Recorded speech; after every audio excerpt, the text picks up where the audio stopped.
सत साहिब सतगुरुदेव की जय। बंदी छोड़ कबीर साहिब जी की जय। बंदी छोड़ गरीबदास जी महाराज जी की जय। स्वामी राम देवानंद जी गुरु महाराज जी की जय हो।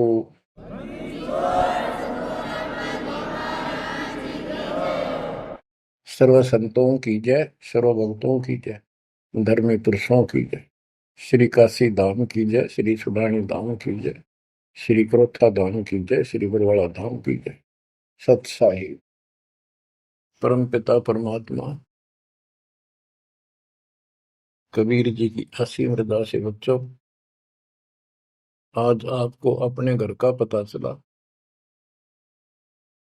ये अरहट वाले कुएं में, ये अरहट का कुआ लोई या गलबंद है सब कोई, कीड़ी कुंज पर अवतारा, हर हट डोरी बंधे कई बारा। इस हर हट जैसे कुएं में बहुत बार चक्कर काट चुके हो। अब इस झंझट से छूटने का समय आ गया। आप किसी से पूछ लो, कोई भी मरना नहीं चाहता, पर सबको पता यहां रह भी कोई नहीं गा। यह समस्या क्यों है? ये इसलिए है कि अब मृत्यु अच्छी चीज नहीं। सबसे घटिया ये है। फिर वृद्धावस्था, जब तक जवान रहता है रोजी रोटी के चक्कर में उलझा रहे, बस की बात नहीं।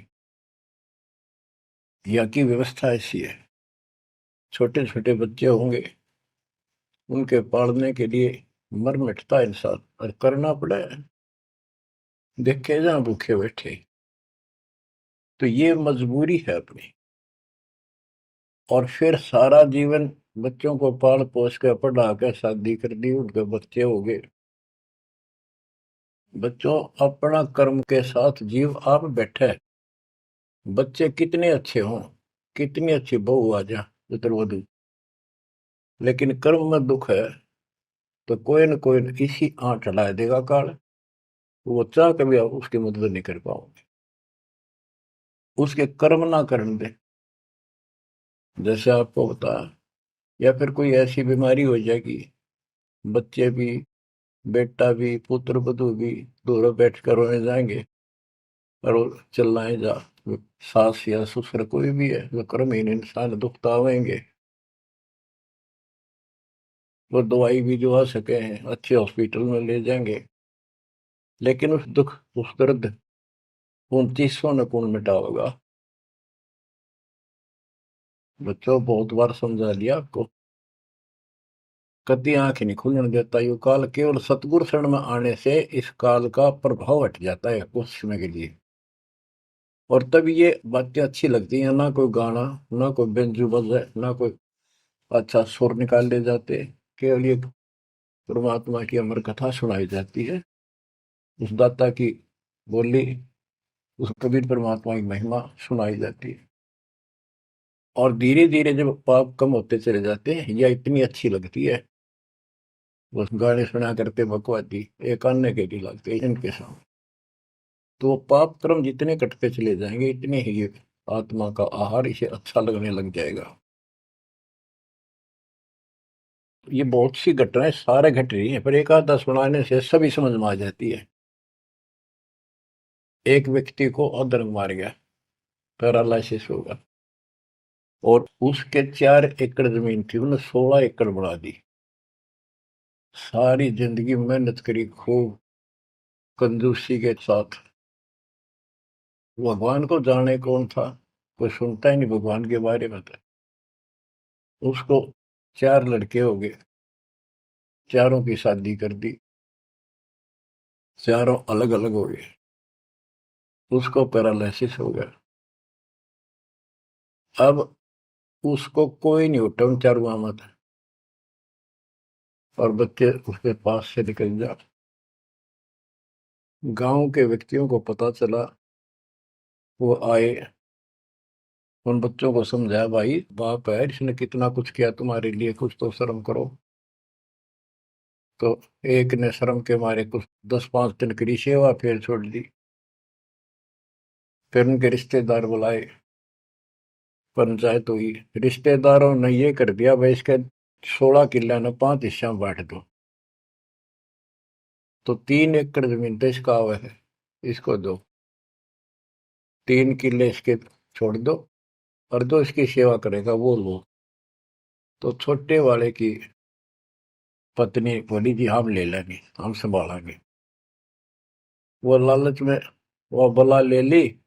बला हो जाती है ये कर्महीन इंसान। और 1 महीने बाद से फिर छोड़ दी। फिर गांव के व्यक्ति आए, मैंने भाई क्यों नहीं संभालते तुम? वह बोलिए किले भी ले लो, मारो बस का कोई सबके बीच में। तो गांव के लोगों ने एक नौकर किया, 3 एकड़ जमीन में से उसका जो खर्चा वर्ता उसको ध्यान लगे।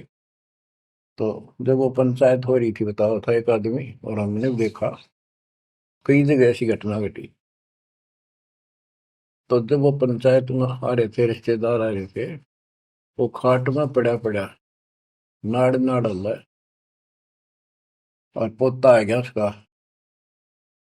उस पोता ने इतनी दूर खड़ा था वो, 5-7 फुट, नो करा नाड़ का नहीं। अकबर आजा, आजा लाड कर भाई नो, नाड़ नाड़ लड़च की नो दिखा के मैं इससे प्यार करना चाहता हूँ, और वो दूर बात हो।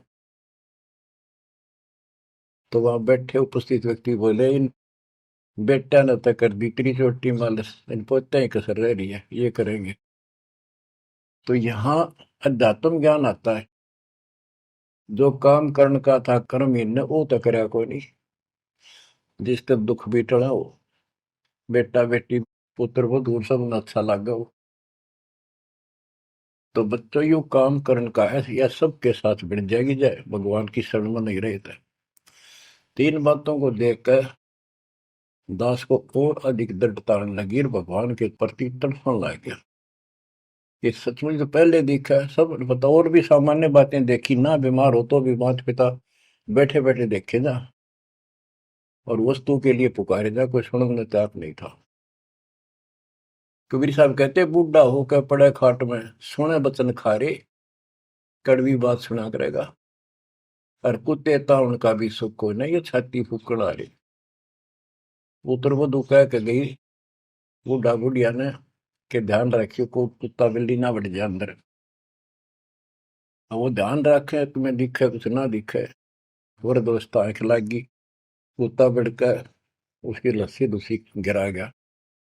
वह पानी लेकर आई, तो उन्होंने कहा तारा इतना भी सुख कौन, तो कुत्ते ने रोक दो, छाती फूक दी तुमने मेरी।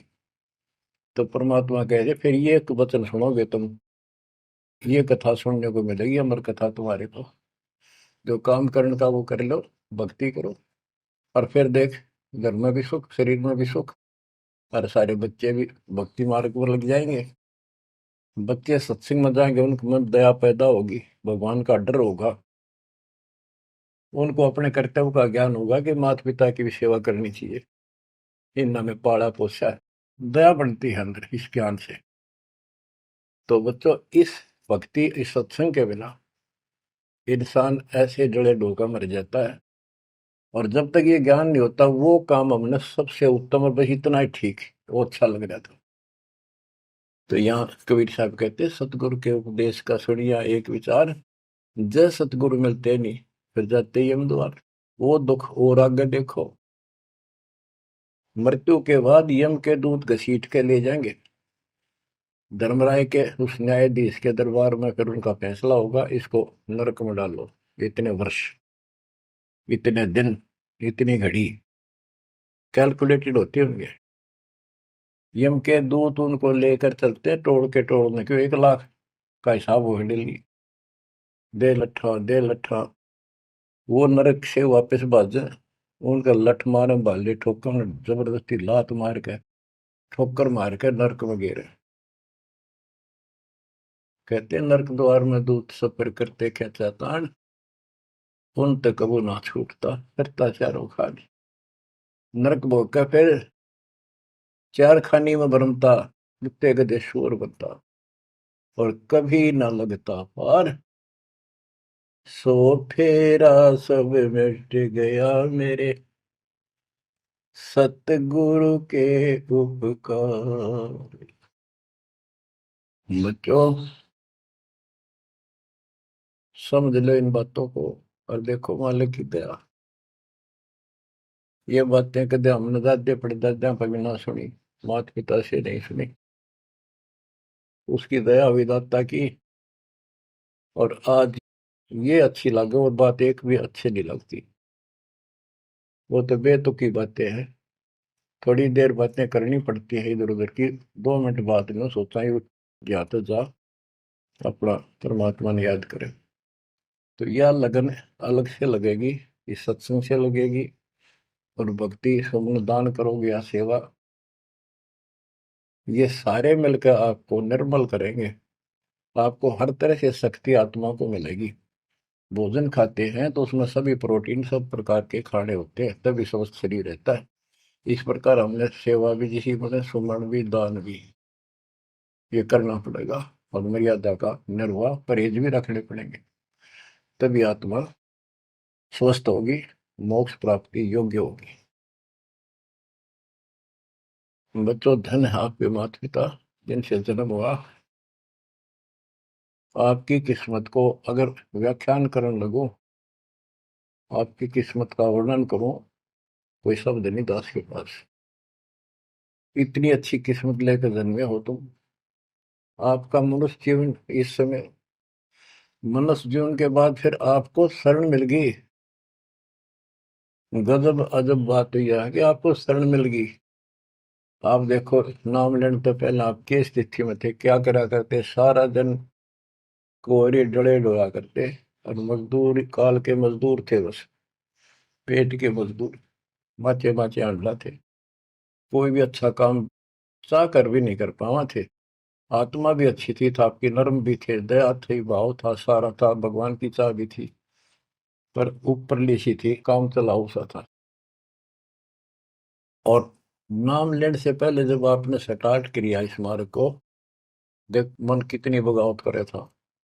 ये कैसे हो सकता है, ऐसे कैसे हो सकता है, हमने तो ये पूजा की, हमने ये देखा, ये सुना। तो काल ने परमात्मा से पहले कहा था कि तुम्हारा जो हंस जाओगा ज्ञान बताने के लिए, उससे पहले कहते देवी देव धाम तो दुआओ, तीर्थ व्रत और ये झूठे जब तब मन लाओ।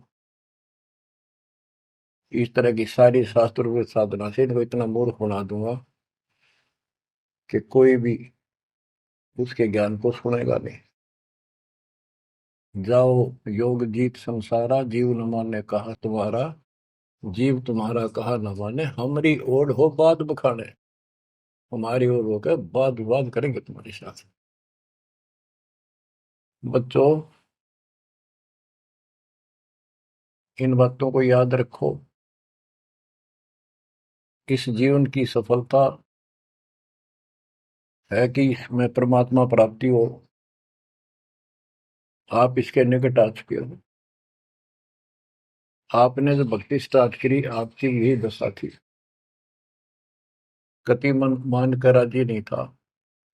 और उस दाता देखो अपने बच्चों को कैसे कैसे कैसे कोई न कोई भेज के अपना बहन भाई रह रह कर कथा सुनाई। कभी अच्छी लगी, कभी ना लगी, धीरे धीरे पाप कटते गए, सुनते चले गए। कहते सो सब सिदर मैं करूं अपने जन के काज, हरने से पूजो मार दो नरसिंह दर के साज। इब्राहिम सुल्तान के साथ कितने खाड़े कर दिए, कितना पीछे पड़ गया जाता अपने बच्चे को नरक से निकालने के लिए। यही दशा अपनी थी। उस दाता ने कोई न कोई कारण बना के अपने को राह दिखाया है। हरे बच्चों, समझो इस मार्ग को। क्योंकि ये कथा जो सारी सुनाई जाती है, ये आत्मा को सहारा देती है। ये आत्मा बहुत सतर्क हो जाती है, इन पर सब पर विचार करती है। तब इस मन को साइड कर देती है कि बस बहुत हो लिया। आप देखो क्या हाल है, कल न पशु बन जाओगे। और पहले पेरा ने कितनी बार बन लिए। तो परमात्मा आपको बहुत लंबे समय से तैयार करते करते करते करते आ रहे, और आप भी लगे रहे।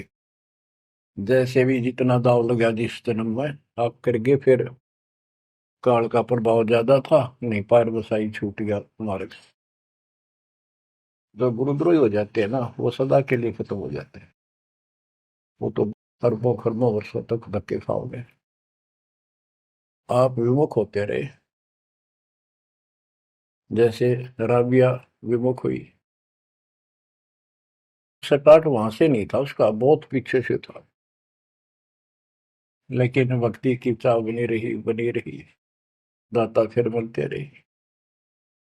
परमात्मा कबीर साहब कहते हैं, मेल अठेला जाइयो, तीर्थ धाम पर भटकियो, मेले बड़ा मिलाप, पत्थर पानी पूजते हैं, कोई साधु संत मिल जाओ। जब तक भगवान नहीं मिला है, तब तक ये आस्था भी बनी रहनी चाहिए। इसलिए परमात्मा कुछ लोगों को जो संस्कार तो निकाह होता है, कोई मत्था टेक के किधर जाके, और कुदरती वो संस्कार आ जाता, उसकी आस्था बनी रहती है वहां पर, तो भगवान में चाह बनी रही। कई नरसिंह बन के इसने आना पड़ा। निकाल ने तो मस्टरवा दिया था। प्रहलाद भगत की आस्था खत्म हो जाती, दाता रक्षा नहीं करते, सारे समाज में आस्था खत्म हो जाती मनुष्य जीवन में, कि भगवान है ही नहीं करे। और ईशा दिखा दिया, भगवान आज तक याद है, भगवान है। इसलिए हमारी चाह बनी रही परमात्मा के प्रति। तो बच्चों, परमात्मा की असीम रजा आपके ऊपर। परमात्मा 600 साल पहले हमें राह दिखाने लगे थे,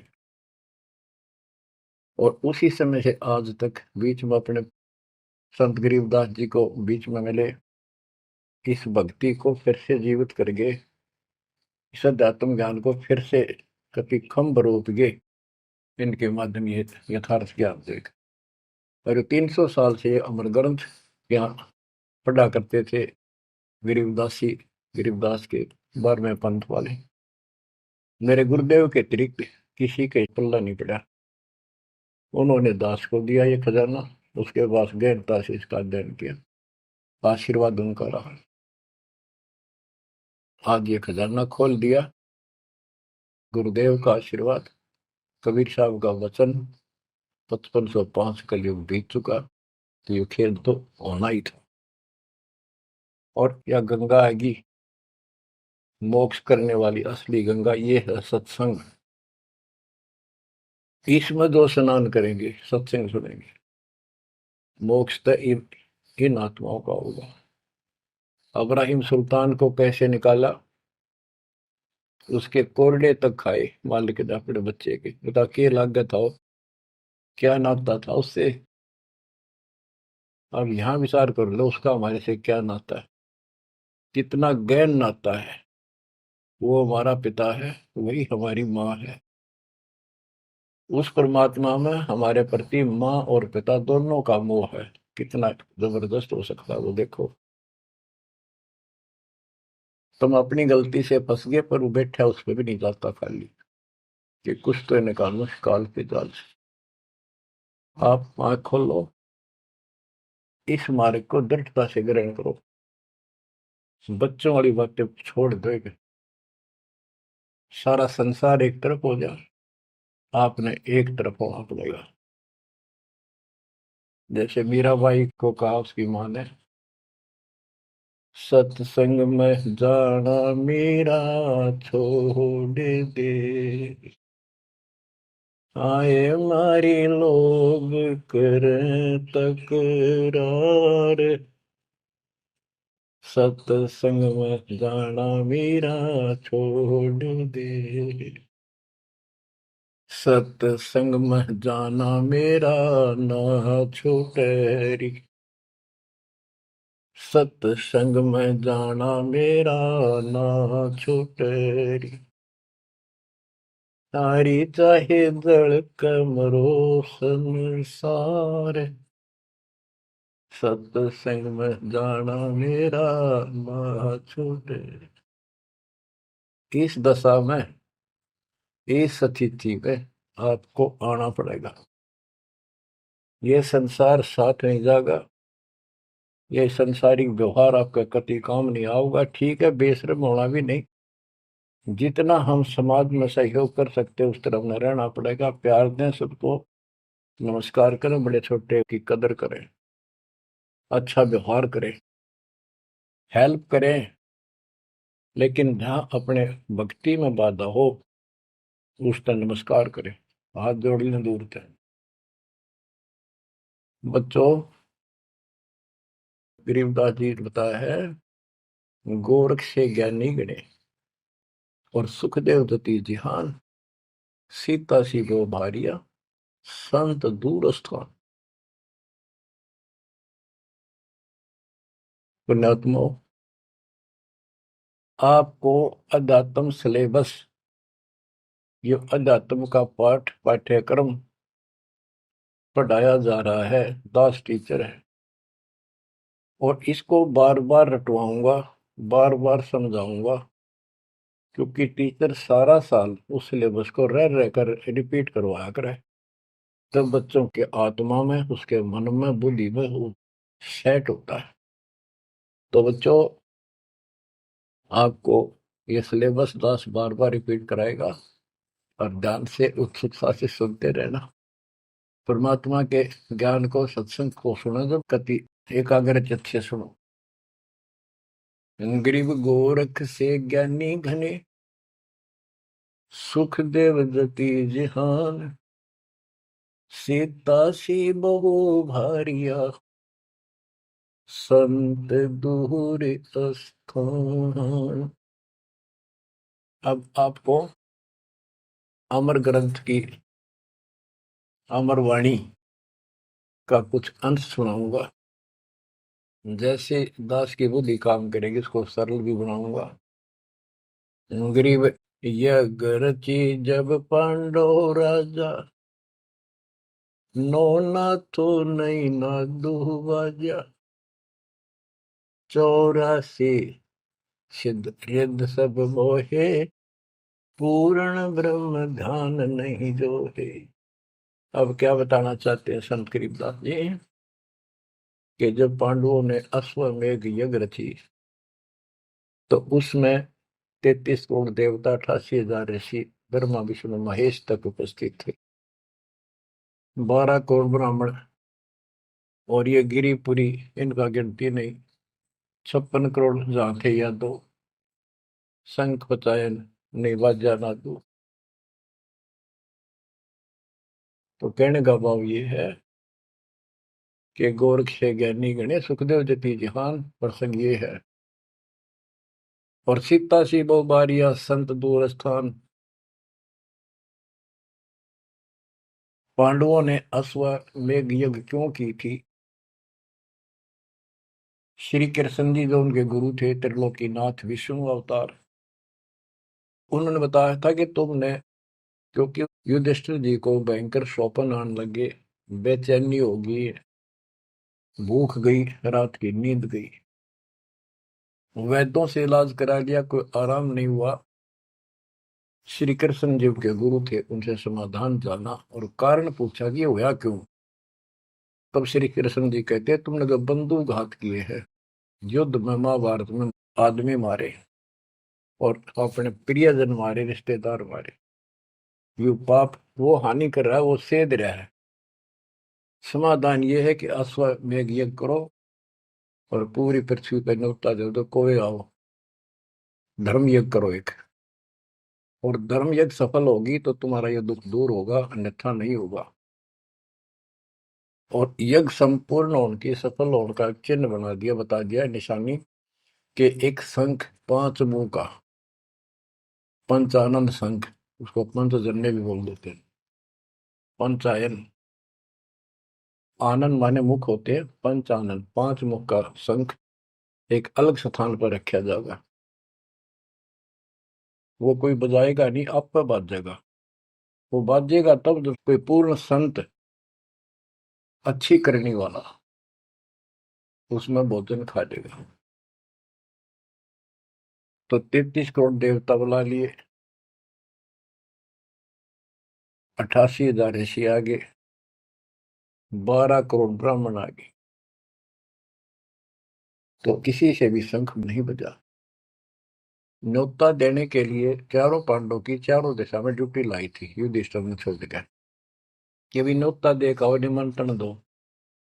भीम का निमंत्रण देने की जो दिशा थी, ड्यूटी थी जिस साइड में, उसमें सुदर्शन नाम के एक सुपच, जिसे आजकल शेड्यूल कास्ट कहते हैं, उसमें सुपच कहते थे, और वाल्मीकि जाति में थे वो। भीम वहां गया। भीम ने उनको निमंत्रण दिया कि भगत जी हमारे वहां आइयो, और मैं युधिष्ठिर राजा का भाई भीम हूं, और ऐसे ऐसे हमने एक अश्वमेध यज्ञ रची है, आप आमंत्रित हैं। तब सुदर्शन जी ने कहा, सुपथ ने, कि भीम तुमने तो इतना पाप कर रखा, कसाई भी फीका पड़ गया। तुमने ऐसा जुल्म कर दिया, वो बहन आज तक रो रही है, जो विधवा होगी सैनिकों की, उनके बच्चे टक्कर मार रहे हैं, माँ से पूछ रहे हैं पिताजी कब आएंगे छुट्टी। उनकी माँ एकांत में ज्यादा रो रही है, तुम बैठ के ठाठ कर रहे हो और तुम मौज कर रहे हो, तुम तो नरक में डाले जाओगे। मुझे बुलाना है, जो अश्वमेघ तुम करने जा रहे हो, ऐसी अश्वमेघ 100 का फल मुझे संकल्प करो, 100, तब मैं तुम्हारे जाके रोटी खाऊं, मैं कौन पड़े से नरक में। अब अहंकार था भीम को कि हमारी यज्ञ तो सफल होनी है, क्योंकि श्री कृष्ण जी रहे साथ। तो उस भगत को कहा कि तेने आना होता जी, फालतू ना बोले, कि तेरे बिना वह काम अड़ा है, हमारे कोई आंट नहीं लगती। तो सुदर्शन जी चुप हो गए, साकेट और सवान को उल्ट जवाब ना दे। जब उनका कति संपूर्ण नहीं हुआ, वो काम नहीं बना, 33 करोड़ यादव सारे आ लिए, सब ने भोजन खा लिया। शंख नहीं बजा, जब एक दूसरे के मुंह को देखा, वो उपस्थित ऋषि संत देवता ये बतला रहे हैं कि इनके पाप गणे कर लिए इनने। हाँ, शंख बजेगा कहाँ से, अपने ऊपर ना लेते। अब जैसे ये माया के अंग का प्रसंग है, वाणी वो चल रही है कि इस देवी ने, इस माया ने काल के दबाव में यहाँ सबको भ्रमित कर रखा है, सत साधना करने नहीं देती, शास्त्र साधना में डरे डुबावे, कर तो काट रहा है, लेकिन यह उसके दबाव में आ गई, या क्या करे, फंस गई, इसके साथ आके निकम्मे गए। तो बच्चों, तब युधिष्ठिर बोला, महाराज हमारे पाप गणे हैं भगवान, ये तो कभी नहीं बात जाए। तो मन पता है क्या हाल हो रहा है, वो मेरे स्वप्न में भी दिखाई देते, वो बच्चे रोते हुए, उनकी विधवा रोती हुई टक्कर मार रही है। कृष्ण जी बोला, भाई इस शंख न बजाने वाला आया को नहीं। भीम को बुलाया कि बताओ इस साइड में किसकी ड्यूटी थी निमंत्रण देने की, कि भीम की थी। भीम से पूछा कि तुम ऐसे ऐसे, एक सुदर्शन नाम का संत है, उसको न्योता नहीं दिया। वो बोला, जी निमंत्रण दिया था, पर वो तो कुबोल आदमी है, ये बातें बोली है कि तुम पापी हो, अपराधी हो, वो तो गलत बोला। कृष्ण जी बोले, आपने क्या कहा। भीम बोला, मैंने कह दिया तो ना होता जी, आपने ना तो मत आइए। श्री कृष्ण जी बोले, सारा काम खराब कर दिया, साधु संतों से ऐसे नहीं बोलना चाहिए, वो जो कहते हैं उसमें कोई दम होगा बात में। तुम तो सारा काम बिगाड़ दिया, अब बता क्या करेगा।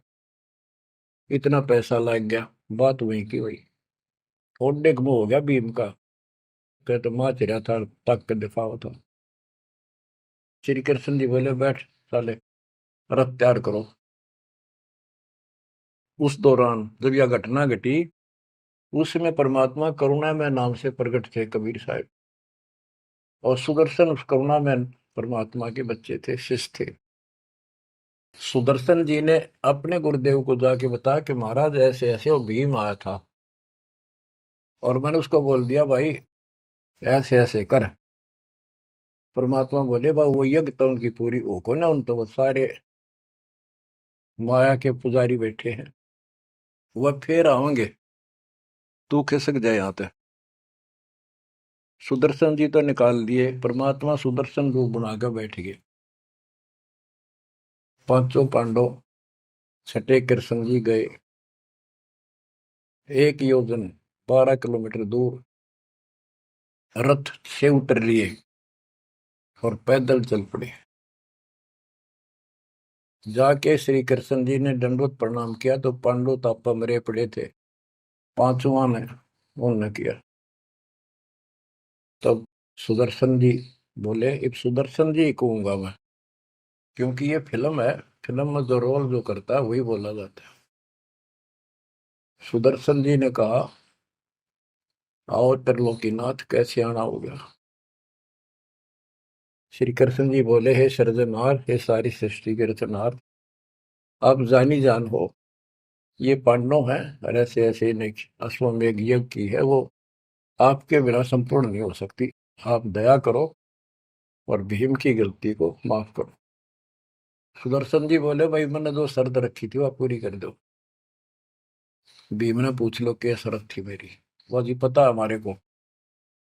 तो श्री कृष्ण जी ने कहा कि संत मरण को ऊंचा लियो, तज माया अभिमान, जो जो कदम आगे रखे, सो सो यज्ञ समान।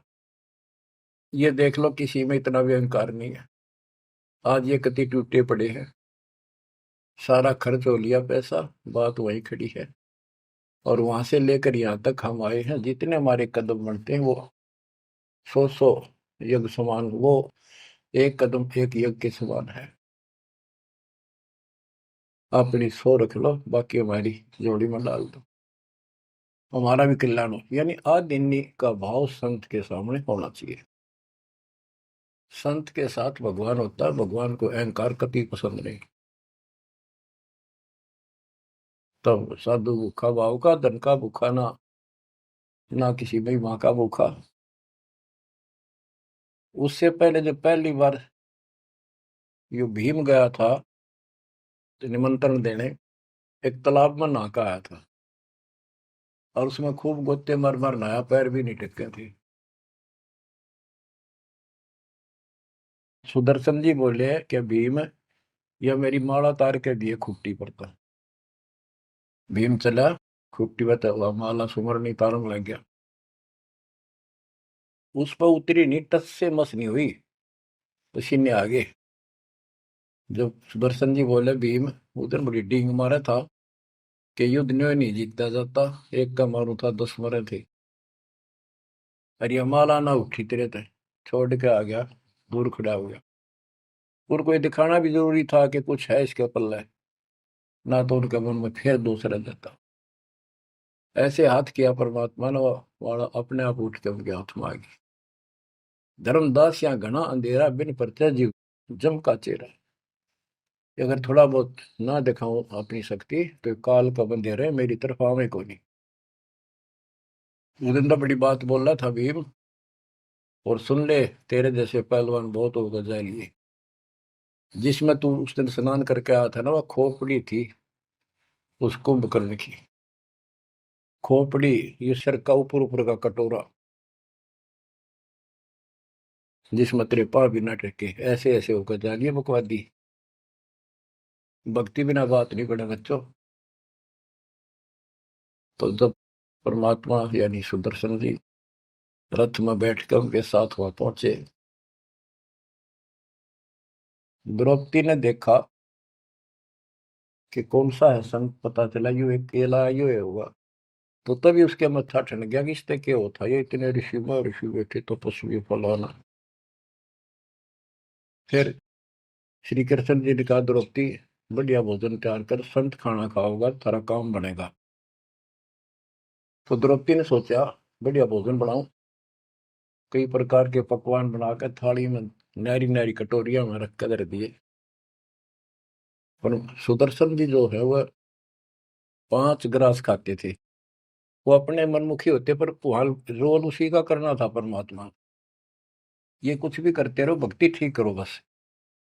तो उन सब में से थोड़ा थोड़ा मिला के इकट्ठा कर लिया, खिचड़ी ही बना ली, कति रला दिए कि सारे पकवान वहां मिल जाए और सबका भोग लग गया। द्रौपदी मन में सोच रही थी, मैंने 1 घंटे तक आंख पड़वाई दूं मैं और इतने बड़ी आइटम बढ़ाए। अक्संत खाओगा और उंगली चाटेगा और सरा होगा किसने बनाई है सब्जी रोटी। और इसने कुछ करना आता ना और ना शूद्र का शूद्र, ये कहाँ के शंख बजाएगा ये। अब परमात्मा ने यानी सुदर्शन जी ने 5 ग्रास खाए, 5 बार शंख बोला। और युधिष्ठिर जी बड़े खुश हुए, कृष्ण जी से कह रहे आपने बड़ी दया करी, बड़े महापुरुष खोज के लाए, हमारा तो काम बन गया। कृष्ण जी बोले नहीं बना,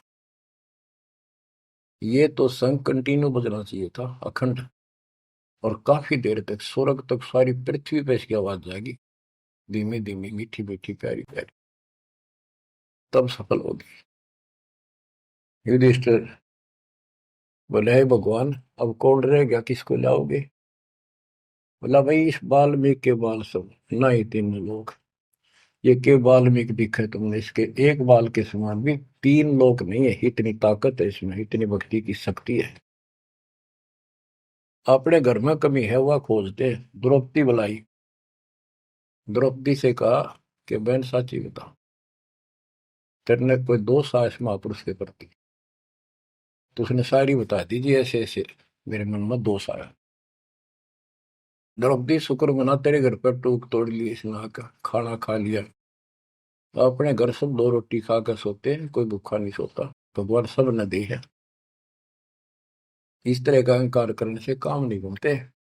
इसके चरण धोकर पियोगी ने, जब तेरे अंतःकरण का पाप भी दूर होगा और कुछ राहत भी तब मिलेगी। अमृता क्या नहीं करता। द्रौपदी लाई बढ़िया सी थाली परात उठाकर चांदी की, और उसमें लोटा लेकर संत के चरण धोए, गाल के कटोरे में पीण लगी। कृष्ण जी बोले बहना था मुझे भी देना, इसे महापुरुष का चरणामृत कद कद मिला है। तो आधा द्रौपदी ने पिया, आधा श्री कृष्ण जी ने।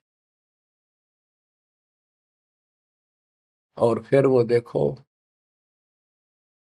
अखंड बाजा वो ऐसे ढंग से बजाए तो धीरे धीरे धीरे धीरे सुर बढ़ता चलेगा, स्वर्ग तक पूरी पृथ्वी पर आवाज गई, कण कण में सुनाई दिया।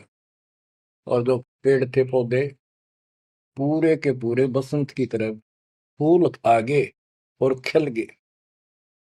इतना सुंदर मौसम होगा सुहावना।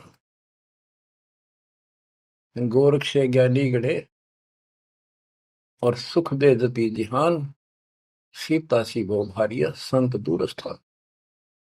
संत को ऊपर दिखावे से ज्यादा मीठी मीठी लंबी चौड़ी कथा सुनाने से,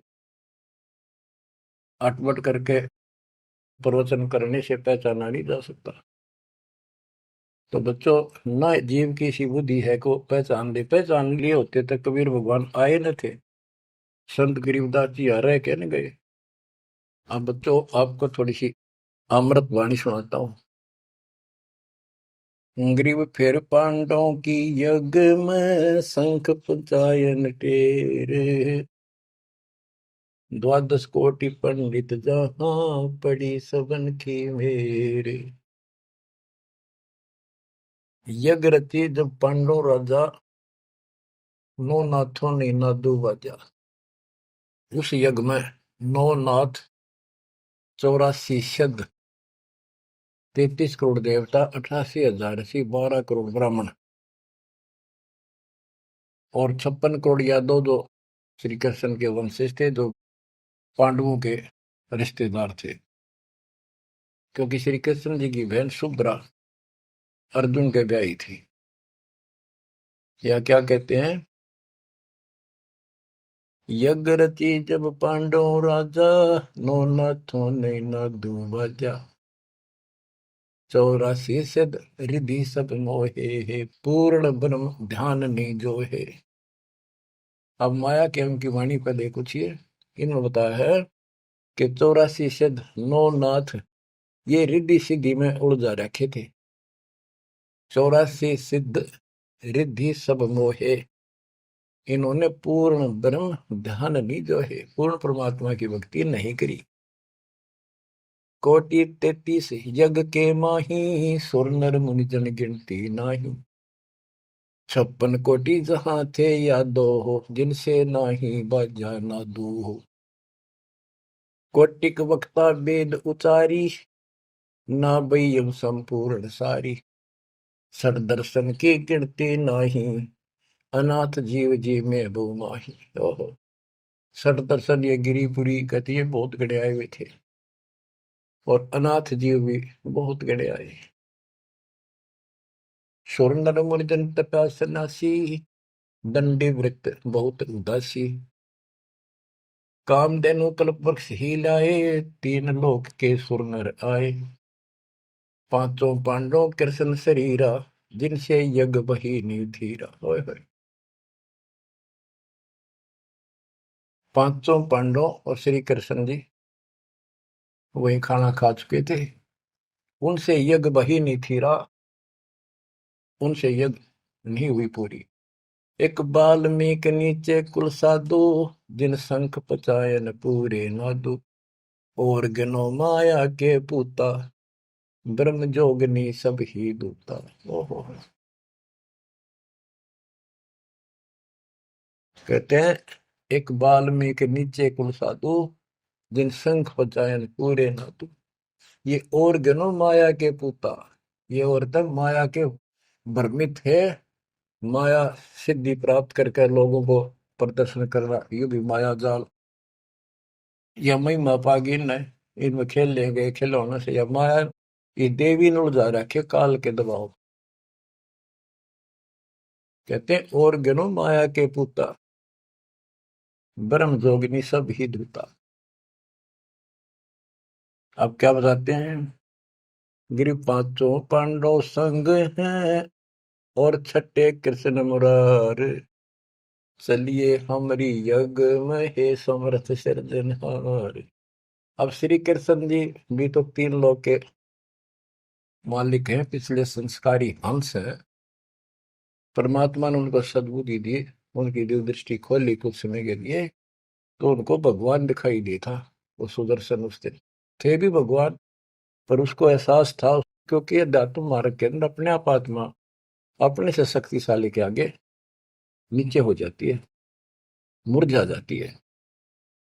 गिरि पांचों पांडव संग हैं, और छठे कृष्ण मुरारे। चलिए हमारी युग में समर्थ सृजनहार। गिरि पांडव यज्ञ अश्वमेघ में, सतगुरु किया पिया ने। पांचों पांडव संग चले, और छठा भगवान। गिरि पांडव यज्ञ अश्वमेध में, वाल्मीकि की बे। शंख पचायन बजाइया, राख्या नहीं संदेह। गिरिव सुपच रूप धर आइया, सतगुरु पुरुष कबीर। तीन लोक की मेदनी, सुर नर मुनि जन भीड़। ओह, कहते हो सुपुच का रूप धरकर स्वयं सतगुरु परमेश्वर कबीर जी आए, जहां पर तीन लोक की सेना बैठी थी मेदनी, या दुनिया भरी पड़ी थी। 33 करोड़ देवता, 88,000 शेरियो, 56 करोड़ यादव। 33 कोटि यज्ञ में आए, 688 सारे। 12 कोटि वेद के वक्ता, सुपच का शंख बजा रे। के 33 करोड़ देवता, 88,000 ऋषि, 9 नाथ, 84 सिद्ध, 12 कोटि वेद के वक्ता ब्राह्मण, ये सारे वहां पर बैठे थे। उन तो ये छोटा सा काम नहीं हुआ, 3 ताप के अंतर्गत पांडव दुखी हो रहे थे। तुम कौन राम का जपते जापम, ताते कटे ना तीनों ताप। तो बच्चों, परमात्मा की आपके ऊपर असीम रजा है, आपको पूर्ण परमात्मा की भक्ति मिली, पूरा सतगुरु मिला, आपको मोक्ष दी दाता सच्चाई।